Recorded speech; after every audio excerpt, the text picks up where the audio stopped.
बच्चों हम 12वीं कक्षा की पाठ्य पुस्तिका जो है गणित की, उसका अध्याय 1 संबंध और फलन पढ़ रहे हैं, जिसके अंतर्गत हम विविध प्रश्नमाला के प्रश्नों का हल प्राप्त आज यहाँ पर करेंगे। तो देखिए हमारा प्रश्न क्या कहता है। अगला प्रश्न नंबर 6 कहता है 2 फलन है, एक f और एक g। इस प्रकार का उदाहरण देना है f और g का कि GOF एक एक ही है परंतु g एक एक ही नहीं है। तो आप GOF के अंतर्गत देखेंगे f जो है प्रथम फलन है, g क्या है, द्वितीय फलन है। ये कहना चाहता है g एक एक ही नहीं है, मतलब द्वितीय फलन क्या है आपका, एक एक ही नहीं है, लेकिन GOF क्या है, एक एक ही है। ऐसे उदाहरण हमें इस क्वेश्चन में प्रस्तुत करने हैं। तो देखिए हम हल कैसे करेंगे बच्चों इसका। सबसे पहले हमें फलन f कैसा चाहिए, देखिए वो देखते हैं।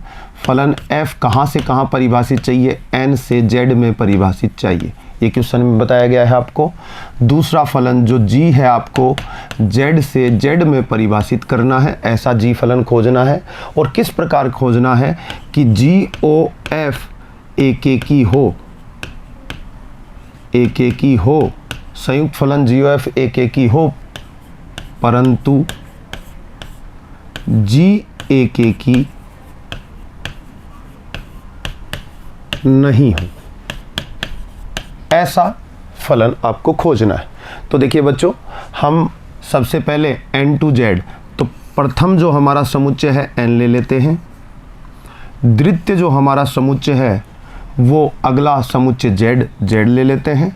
और फिर g z से z में तो अगला भी क्या ले लेते हैं, z ले लेते हैं।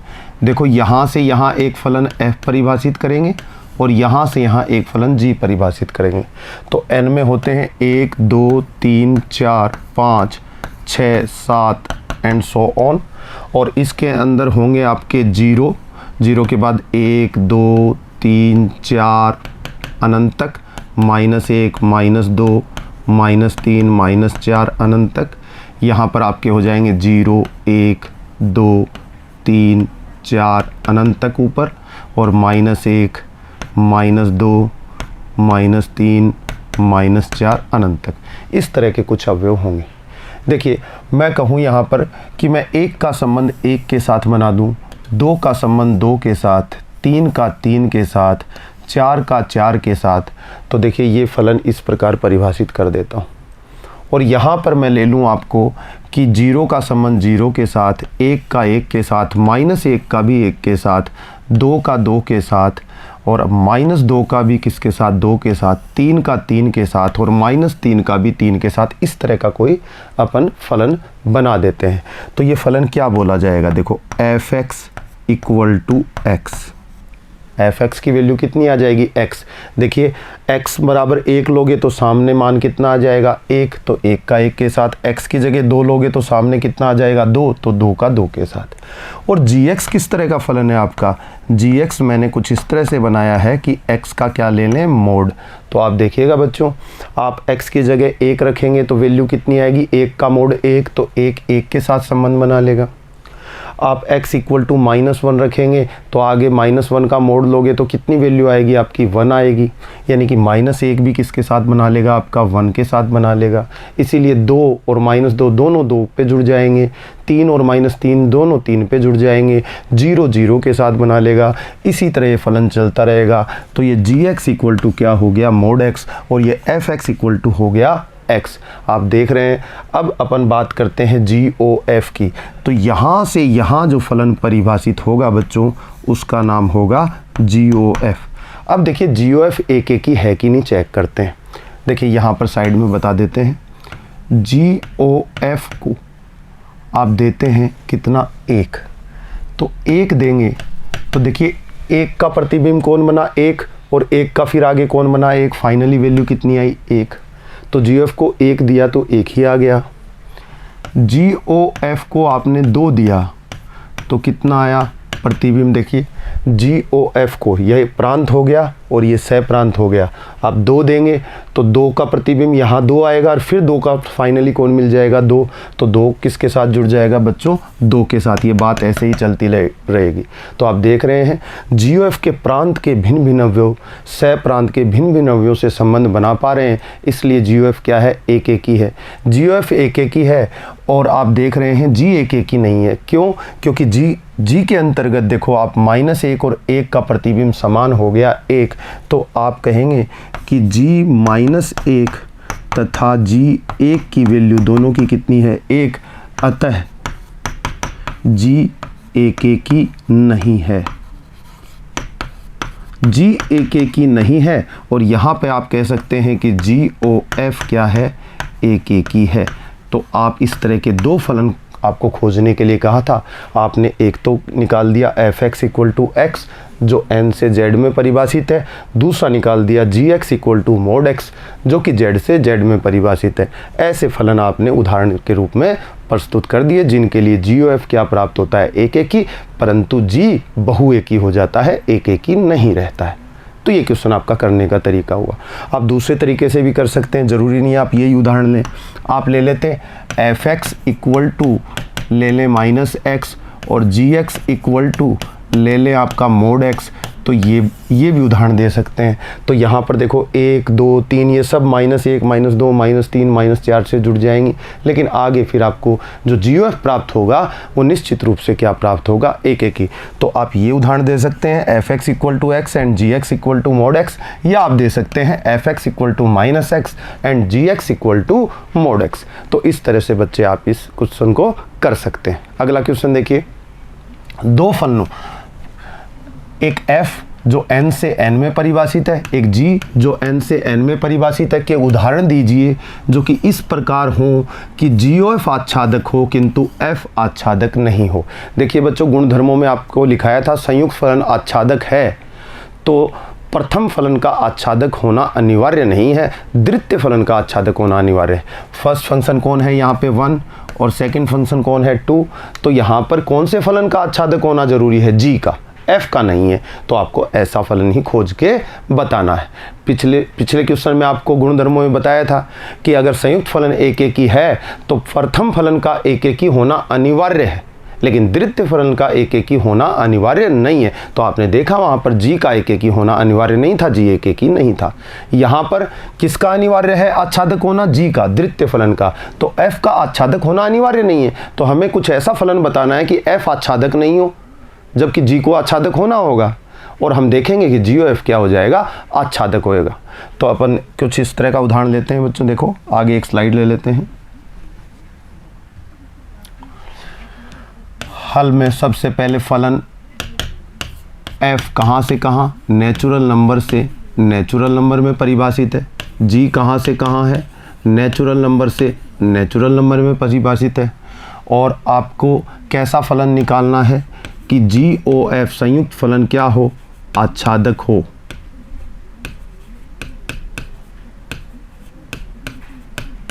परंतु प्रथम फलन f आच्छादक नहीं हो, ऐसा फलन खोज के निकालना है। तो देखिए n से n में बात करते हैं, ये आपका n, ये आपका n, ये आपका n, 1 2 3 4 5 6 एंड सो ऑन। यहाँ पे 1 2 3 4 5 6 एंड सो ऑन। यहाँ पे भी देखेंगे 1 2 3 4 5 6 एंड सो ऑन। इस तरह से ये आपके नेचुरल नंबर। यहाँ से यहाँ आपने f परिभाषित किया और यहाँ से यहाँ आपने g फलन को परिभाषित कर दिया बच्चों। अब देखते हैं, अब मुझे क्या करना है, f आच्छादक नहीं होना चाहिए, तो कम से कम एक अवयव f के सह प्रांत में ऐसा होना चाहिए जिसका पूर्व प्रतिबिंब न हो, तो हम पहला अवयव एक ही छोड़ देते हैं। कुछ इस तरह का फलन परिभाषित कर दें, इस तरह से ये अनंत तक ऐसे ही चलता जाएगा। एक अवयव बच गया, एक का पूर्व प्रतिबिंब f के अंतर्गत नहीं है, तो आप कहेंगे f आच्छादक नहीं है।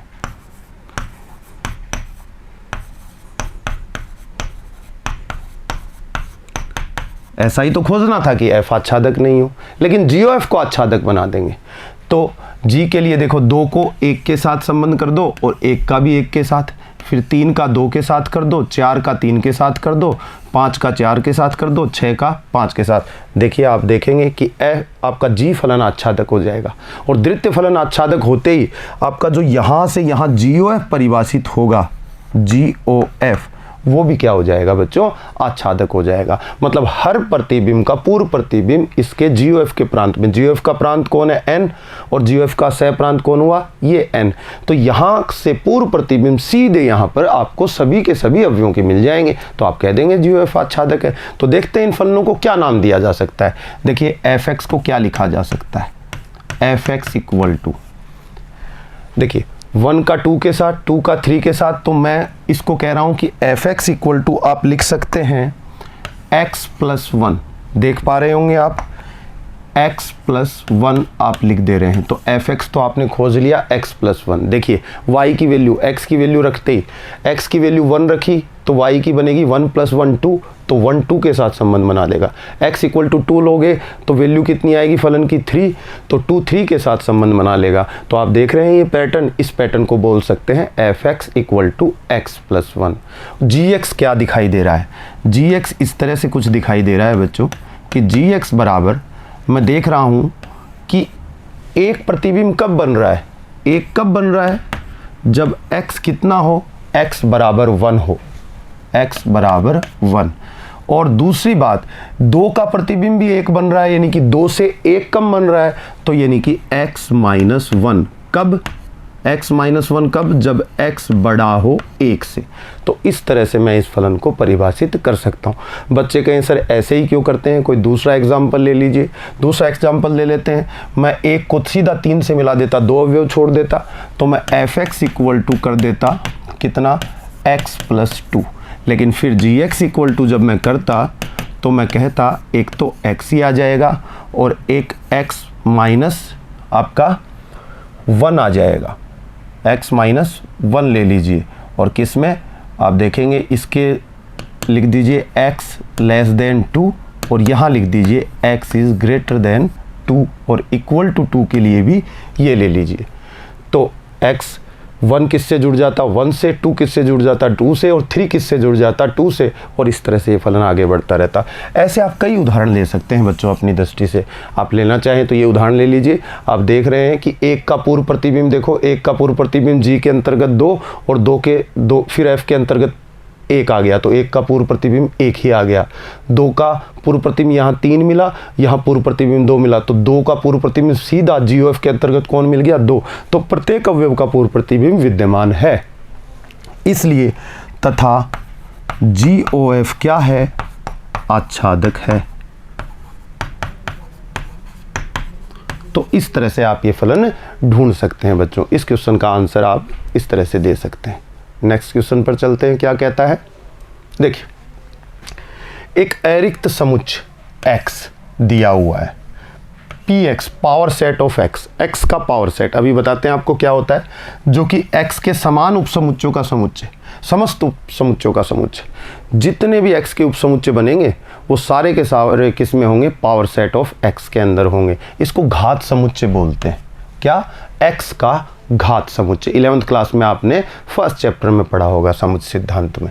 पर विचार कीजिए, निम्नलिखित तरह से px में एक संबंध r परिभाषित कीजिए। क्या संबंध है भाई, px में उपसमुच्चयों a तथा b के लिए a r b, a जो है उपसमुच्चय b के साथ संबंध बनाएगा, यदि कब बनाएगा, जब a उपसमुच्चय होगा b का। यदि a b का उपसमुच्चय है तो a और b का संबंध बनेगा। इस तरह का संबंध परिभाषित किया गया है किसमें, px में, यानी घात समुच्चय में। किसके घात समुच्चय में, x के घात समुच्चय में। ठीक है, आगे कहता है क्या r px में एक तुल्यता संबंध है। अपने उत्तर का औचित्य भी लिखिए। तो लिखते हैं क्या औचित्य है, देखिएगा बच्चों। सबसे पहले हम हल में समझते हैं कि px होता क्या है। माना x कोई समुच्चय है और उसमें 1, 2 और 3 अवयव हैं बच्चों, ये x के अंदर अवयव है। आगे बात करते हैं px, तो px निकालेंगे तो x के सभी उपसमुच्चयों का समुच्चय। सबसे पहले उपसमुच्चय बताइए, x के उपसमुच्चय पहला बनेगा 5, दूसरा 1, फिर आपका 2 और फिर आपका 3 और फिर आपका 4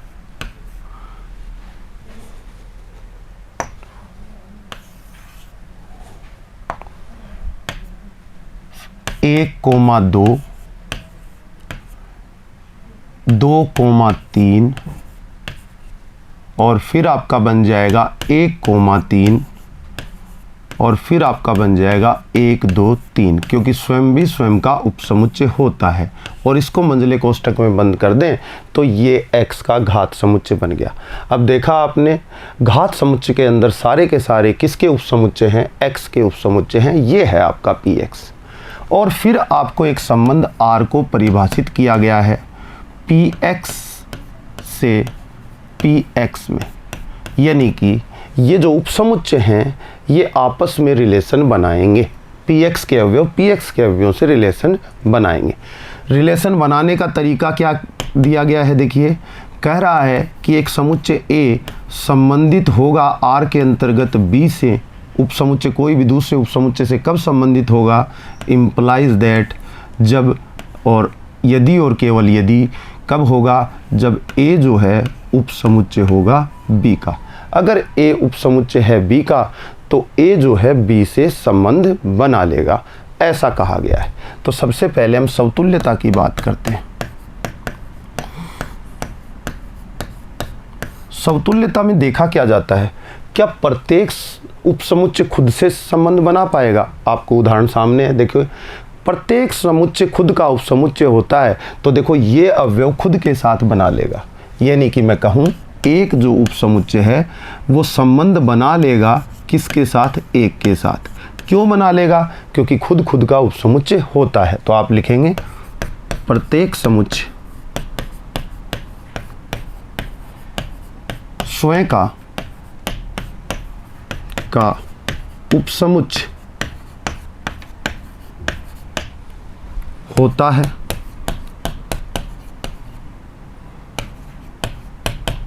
अतः A उपसमुच्चय होगा A से A का, तो ये इम्प्लाइज करेगा कि जो A है वो संबंध बना लेगा A के साथ फॉर ऑल A जो बिलोंग करते हैं, किस से बिलोंग करते हैं? Px से, क्योंकि संबंध कौन से समुच्चय में परिभाषित किया गया है? घात समुच्चय में। तो Px के प्रत्येक अवयव के लिए बात सत्य हो जाएगी। और ये बात सत्य हो जाएगी तो हम कह देंगे R क्या है? समतुल्य। ये तो आई बात समतुल्यता की। समतुल्य हो जाएगा, संबंध सम्मित हो जाएगा, संबंध संक्रामक हो जाएगा, तो हम कह देंगे कि ये संबंध क्या है? एक तुल्यता संबंध है। आगे बात करते हैं बच्चों, इसको मैं हटा देता हूँ, आप नोट डाउन करिए। समतुल्यता के बारे में पता चल गया कि R समतुल्य है आपका। ठीक, सेकंड थिंग, आप दूसरा सम्मितता के बारे में बात करेंगे। माना A जो है, कोई भी A, जैसे कि ये इससे संबंधित है। क्यों? क्योंकि 2 जो है 1 2 का उपसमुच्चय है, तो ये अवयव इससे संबंधित हो जाएगा। तो आप कहेंगे माना A R B, यानी कि रिलेशन R के अंतर्गत A B से संबंधित है। तो ये बात इम्प्लाइज करेगी बच्चों कि A B के साथ संबंध R बना रहा है, तो कब बनाया होगा? जब A उपसमुच्चय होगा B का, तभी बना होगा। जैसे कि ये जो है इसका उपसमुच्चय है, तो A आपका ये हो गया और B आपका ये हो गया, ये दोनों संबंध बनाएंगे। जैसे ये 3 अवयव है, ये 2 3 का उपसमुच्चय है, तो 3 और 2 3 भी आपस में संबंध बना लेंगे। ये बात यहाँ बताई गई। इम्प्लाइज दैट, आप कहेंगे A B का उपसमुच्चय, तो बताइए ये 2 जो है ये 1 2 का उपसमुच्चय, तो क्या 1 2 1 इसका A का उपसमुच्चय होगा? नहीं होगा। तो आप कहेंगे B उपसमुच्चय नहीं होगा A का। तो फिर हम कहेंगे कि जो B है वो संबंध नहीं बना पाएगा। काट दिया मैंने किसके साथ? A के साथ। आपने देखा A B के साथ संबंध बना रहा था, परंतु विलोम सत्य नहीं है, मतलब कि B A के साथ संबंध नहीं बना रहा है। तो बच्चे क्या कह देंगे? इज इम्प्लाइज दैट R जो है सममित नहीं है। आपका क्वेश्चन यही हो जाता है। अगर संबंध सम्मित नहीं है तो सीधे कह देंगे कि तुल्यता संबंध नहीं है। तो आपको इतना सा ब्यौरा देने की वैसे तो ज़रूरत है, लेकिन संक्रामकता भी इसमें कैसे बताई जाएगी, संक्रामकता भी जांच करना चाहें तो मैं आपको बता देता हूं कि संक्रामक रहेगा कि नहीं। बिल्कुल संक्रामक होगा। कैसे सिद्ध करते हैं मैं आपको बताता हूँ। देखिए, इसको हटा देते हैं, नोट डाउन कर लीजिएगा।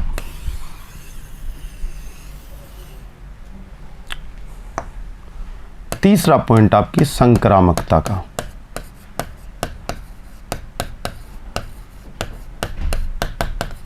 बात करते हैं। माना, दो चीजें मान के चलनी पड़ेंगी, ए का बी के साथ मानेंगे, बी का सी के साथ मानेंगे और ए का सी के साथ जांच करेंगे। अगर ए का सी के साथ मिल जाता है तो संक्रामक है, अदरवाइज नहीं है। तो आप कहेंगे माना A R B implies that A उपसमुच्चय है बी का, तथा दूसरी चीज क्या मानेंगे, बी आर सी।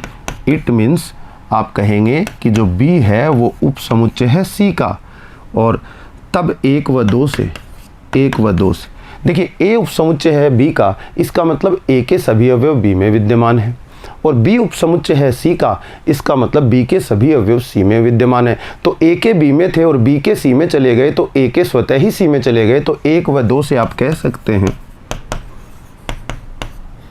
कि ए उपसमुच्चय हो जाएगा सी का, और ए उपसमुच्चय हो जाएगा सी का, तो ये बात इंप्लाइज करती है कि ए का संबंध सी के साथ हो जाएगा। और आपने ए का और बी का माना था, बी का तथा सी का माना था, और आपका ए का और सी का संबंध प्राप्त हो गया, तो बच्चे कह देंगे आर जो है वो क्या है, संक्रामक है। तो बच्चों ने देखा आर स्वतुल्य था, सम्मित नहीं था, संक्रामक है, तो इसका मतलब क्या हुआ, तुल्यता संबंध नहीं है। तुल्यता के लिए तो तीनों चीजें मिलनी चाहिए, समतुल्यता भी होनी चाहिए, सम्मित भी होना चाहिए और संक्रामक भी होना चाहिए। तो अतः संबंध आर तुल्यता संबंध नहीं है, क्योंकि वो सम्मित नहीं है। तो सिर्फ सम्मित वाला बताते ही आप कह सकते थे इस लाइन को, लेकिन संक्रामकता कैसे सिद्ध करते हैं ये दिखाने के लिए मैंने आपको ये बता दिया है बच्चों। देखिए आगे चलते हैं। अगला क्वेश्चन क्या कहता है, कहता है किसी प्रदत्त अरिक्त समुच्चय x के लिए एक द्विधारी संक्रिया star px power set of x। अभी पावर सेट ऑफ x आपको बताया था, x 1 2 3 होगा तो पावर सेट ऑफ x क्या बनेगा, आपने देखा 8 अवयव आएंगे, x के सभी उपसमुच्चयों का समुच्चय, वही चीज इसमें दे दी गई। px क्रॉस px यानी power set of x cross power set of x से पावर सेट ऑफ x में एक द्विधारी संक्रिया स्टार परिभाषित कर रहा है। इस पर विचार कीजिए। जो किस प्रकार परिभाषित है, a स्टार b का मतलब है a इंटरसेक्शन b, ए और बी का इंटरसेक्शन जो होगा वो ए स्टार बी का आंसर आएगा। For all A B belongs to P X द्वारा परिभाषित है, जहां पी एक्स समुच्चय एक्स का घात समुच्चय है, पावर सेट है, जो मैंने आपको बता दिया था पहले ही पावर सेट क्या होता है। सिद्ध कीजिए कि इस प्रकार संक्रिया का तत्समक अवयव एक्स है तथा संक्रिया स्टार के लिए पी एक्स में केवल एक्स व्युत्क्रमणीय अवयव है। एक ही अवयव व्युत्क्रमणीय है जो कि x है। तत्समक अवयव कौन है, x, जो भी आप ले रहे हैं। तो देखिए अपन क्वेश्चन को करते हैं, एक स्लाइड लेते हैं बच्चों।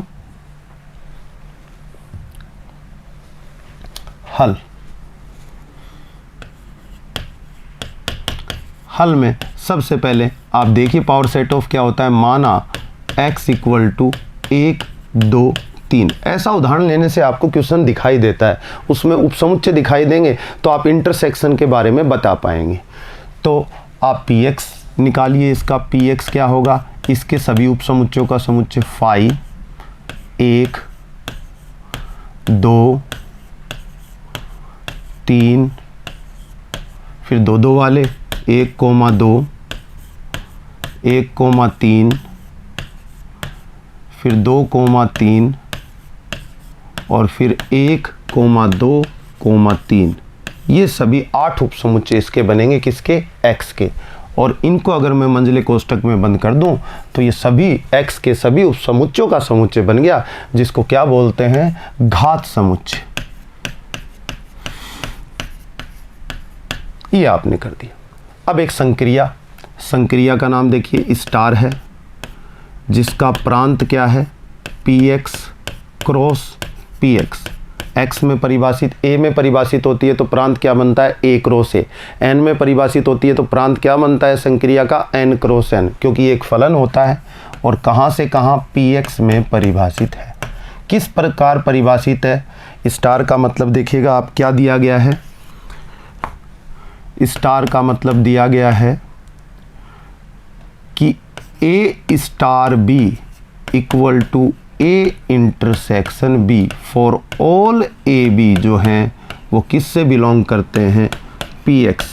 तो यहाँ समझ गए होंगे बच्चे px कौन है, ये देखो ये सारे अवयव आपस में संक्रिया कर सकते हैं। ए और बी जो आएंगे इसी के अंदर से आएंगे, मतलब 2 और 3, तो 2 और 3 का स्टार करोगे ऑपरेशन तो मतलब इंटरसेक्शन, 2 और 3 का इंटरसेक्शन क्या आएगा 5, 5 भी इसी में होगा। तो ये द्विधारी संक्रिया है, हमेशा प्रतिफल उसी समुच्चय में मिलना चाहिए, किसमें px के अंदर मिलना चाहिए। तो आप देख सकते हैं इस चीज़ को। अब इसके बारे में हमें तत्समक अवयव की बात करनी है। तत्समक अवयव कौन बता रहे हैं, x है। तत्समक अवयव का अस्तित्व कब होता है, देखिए तत्समक अवयव संक्रिया के दौरान किसी पर कोई प्रभाव नहीं डालेगा। तो क्वेश्चन दोबारा देखते हैं क्या कहता है, जहां px समुच्चय x का घात समुच्चय है, सिद्ध कीजिए कि इस संक्रिया का तत्समक अवयव x है। हमें तत्समक अवयव e की वैल्यू x के बराबर सिद्ध करनी है। तो देखते हैं x का मतलब आपने लिया हुआ है, देखो 1 2 3, बोलिए बच्चों 1 2 3 इसके अंदर है, ये रहा आपका x।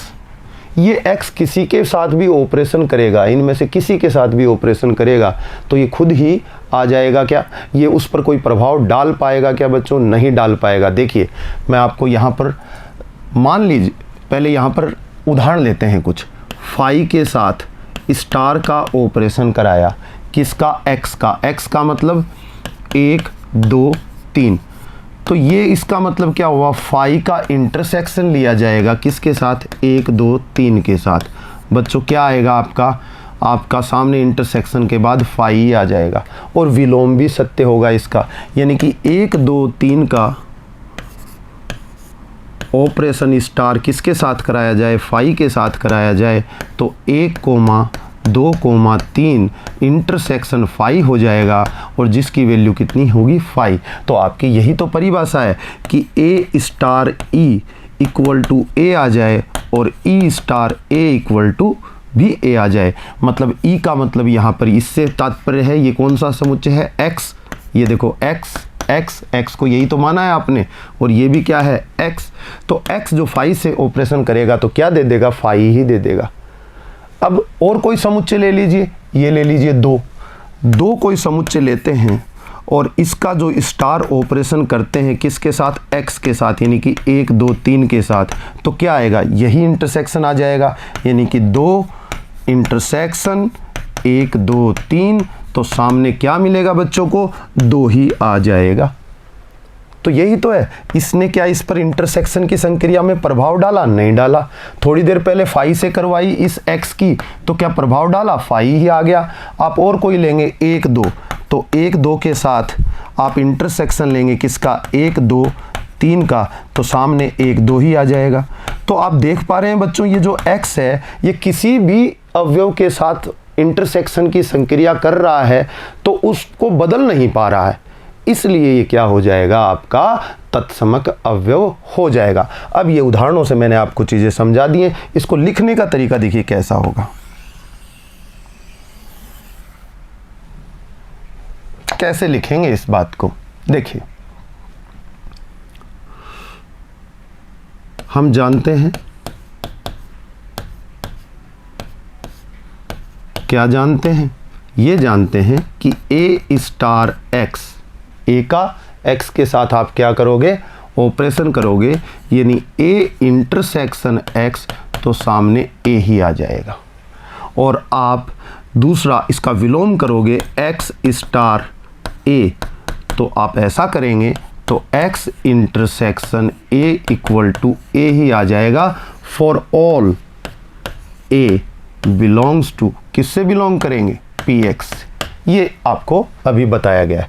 तो implies that a star x equal to a और x star A equal to B A, इसलिए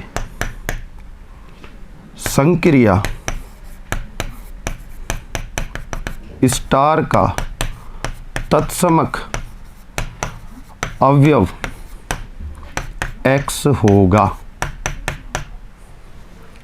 ये आपका स्टेटमेंट आ गया, उदाहरणों से आपको समझा दिया गया था।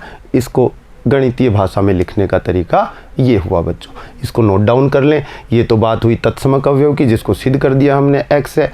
अब हम कहेंगे क्या x का व्युत्क्रम सिर्फ x ही है, तो उसके बारे में बात करते हैं।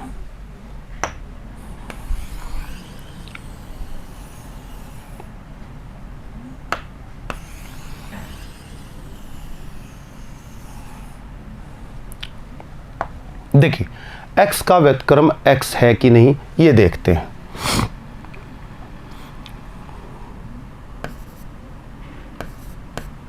हम देखते हैं कि x star x equal to x क्या है, तत्समक अवयव, equal to x intersection x equal to x आ जाता है। अतः x व्युत्क्रमणीय है,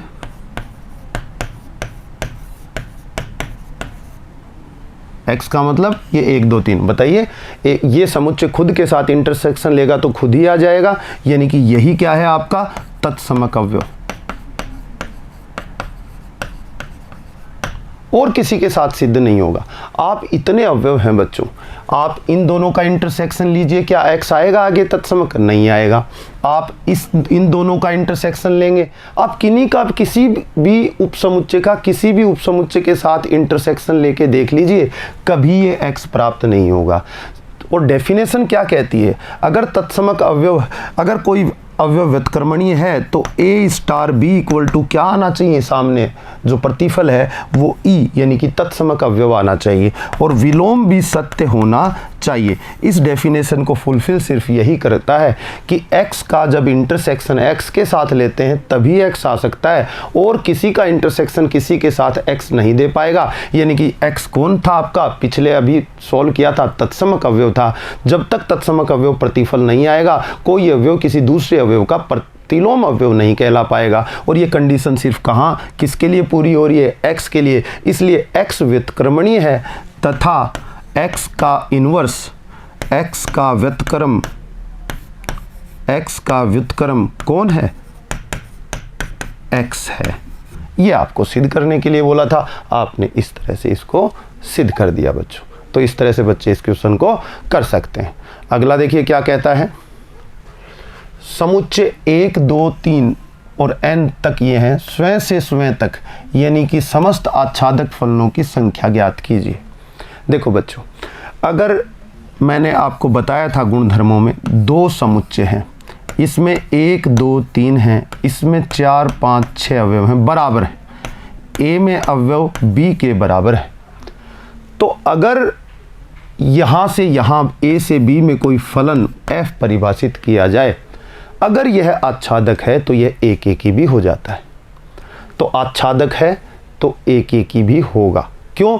क्योंकि a से a में परिभाषित करने के लिए बात कह रहा है किसी फलन की, तो फलनों की संख्या f कहाँ से कहाँ, a से a में, तो a में अवयव उतने ही होंगे जितने प्रांत के अवयव, और सह प्रांत के अवयव अगर बराबर हैं तो फलन यदि आच्छादक है तो एक एक ही भी हो जाता है।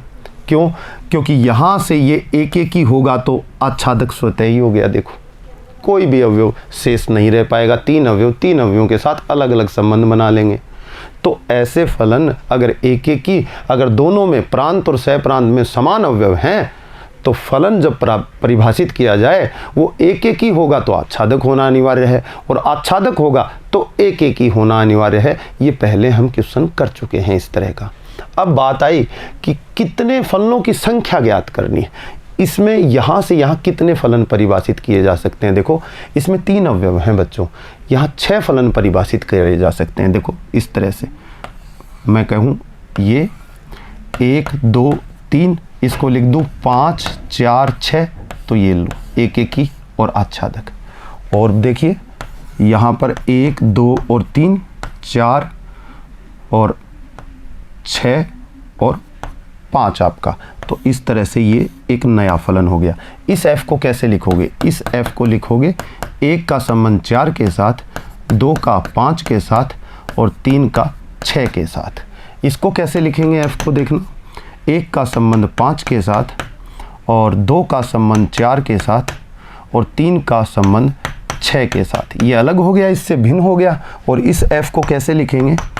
1 का संबंध 4 के साथ, 2 का संबंध 6 के साथ, 3 का संबंध 5 के साथ। ये इन दोनों से भिन्न हो गया। एक और बताते हैं आपको इसी तरह का, 1 2 3, और आप इस तरह से लिख दें इसको कि 5 ऊपर ले लें और 6 बीच में ले लें और यहाँ पर क्या ले लें 4। तो ये बदल बदल के आप कितने फलन परिभाषित कर सकते हो। आप कर क्या रहे हो? सारे फलनों में सह प्रांत के अवयवों को अलग अलग तरीके से जचा रहे हो।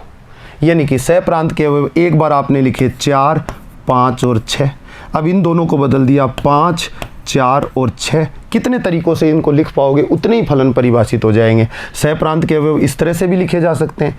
और किस तरह से लिखे जा सकते हैं? देखिए, ऊपर ले लिया आपने 4 और नीचे कर दिया 6 और यहाँ कर दिया 5। ऊपर ले लिया 5, इसमें कर दिया 6 और यहाँ कर दिया 4। 4 तरीके हो गए। ऊपर ले लिया 6 और नीचे 5 लिख दिया और 4 लिख दिया। ऊपर ले लिया 6, ऊपर लिख दिया 4 और फिर लिख दिया 5। कितने तरीके बने बच्चों? 6 तरीके। यानी कि फैक्टोरियल 3 तरीके बन गए आपके पास।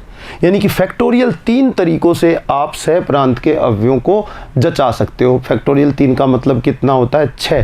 तो 6 फलन परिभाषित किए जा सकते हैं जो एक एक ही भी होंगे और आच्छादक भी। अब आच्छादक फलनों की बात करें तो एक एक ही स्वतः ही हो जाएंगे। क्यों? क्योंकि ए में जो ए लिया है आपने वो अवयवों की संख्या सह प्रांत और प्रांत में क्या हो जाती है? बराबर हो जाती है। इस कारण आच्छादक हैं तो एक एक ही भी होंगे। तो यहाँ पर मैं स्टेटमेंट देना चाहूँगा बच्चों को, देखिएगा आप समझ गए होंगे इन उदाहरणों से।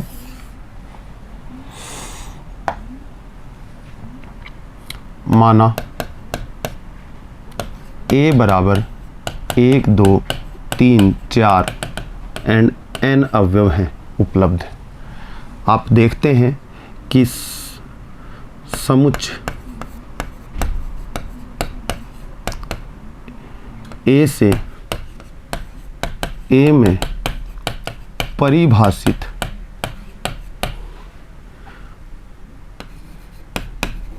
आच्छादक फलनों की संख्या कितनी होगी? Factorial n। फैक्टोरियल n, अभी थोड़ी देर पहले हमने 1 2 3 अवयवों का उदाहरण लिया था, तो वहाँ पर आपने देखा कितनी हुई थी? फैक्टोरियल 3। इसमें कितनी होगी? Factorial n। मतलब 1 2 3 से n तक के अवयवों को जितने तरीके से आप क्रमचय बना सकते हैं उतने ही फलन आपके परिभाषित हो जाते हैं। और ये आच्छादक लिया है, यहाँ पर बच्चे एक एक ही एवं आच्छादक भी लिख सकते हैं। क्यों? क्यों आच्छादक होगा तो उसको एक एक ही होना ही होगा। ये स्टेटमेंट हम पहले दे चुके हैं। तो आपका आंसर क्या हो जाएगा? Factorial n। बच्चों आगे देखते हैं अगला क्वेश्चन। मान लीजिए s a, b, c 3 अवयव हैं। t में 1 2 3 अवयव हैं। s से t तक के निम्नलिखित फलनों के f के लिए f इनवर्स ज्ञात कीजिए यदि उसका अस्तित्व है। अस्तित्व है तो देखिए फर्स्ट ले लेते हैं। फर्स्ट में क्या है आपका? f को परिभाषित किया है a का 3 के साथ, यानी कि पहला समुच्चय s क्या है? a, b और c। और दूसरा समुच्चय t क्या है बच्चों? t समुच्चय दे रखा है 1 2 और 3। और यहाँ से यहाँ क्या परिभाषित है? फलन f परिभाषित किया गया है। और फलन f परिभाषित कैसे किया गया है? a का 3 के साथ संबंध बनाया गया है, b का 2 के साथ और c का 1 के साथ संबंध बनाया गया है।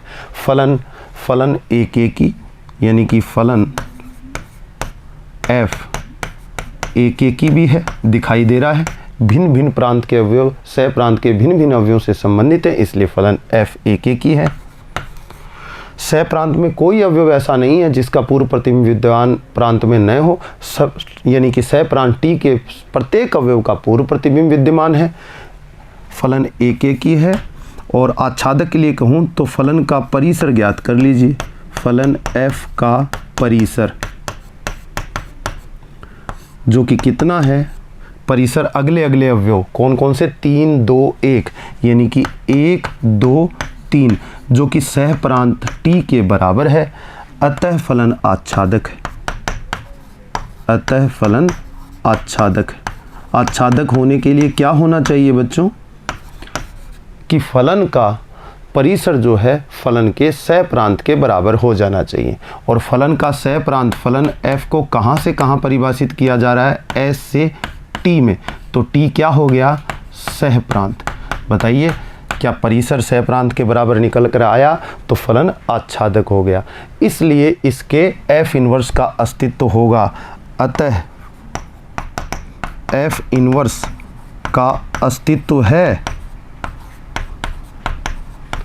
और f इनवर्स बराबर कितना आएगा बच्चों, f इनवर्स बराबर कर्मित युग्मों को चेंज करके लिख दो, a का 3 के साथ, तो 3 का किसके साथ, a के साथ, 3 कोमा a, दूसरा कर्मित युग्म b का 2 के साथ बता रहा है, तो 2 का b के साथ, और तीसरा कर्मित युग्म c का 1 के साथ बता रहा है, तो 1 का c के साथ। तो हमने इसके लिए f इनवर्स ज्ञात कर लिया।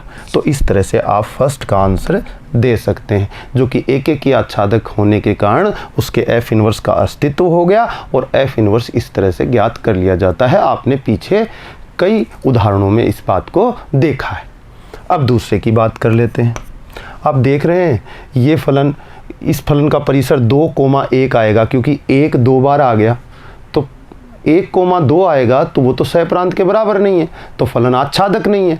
और फलन आच्छादक नहीं है तो आप क्या कहेंगे, आप कह देंगे कि फलन का जो परिसर है वो सह प्रांत के बराबर नहीं है, इसलिए फलन आच्छादक नहीं है, तो इसमें f इनवर्स का अस्तित्व भी नहीं है। तो सेकंड क्वेश्चन का आंसर ये हुआ कि इसमें f इनवर्स का अस्तित्व नहीं हो पाएगा बच्चों। तो बच्चों आज के लिए इतना ही। आगे के जो आपके क्वेश्चंस हैं हम अगले भाग में करेंगे। धन्यवाद।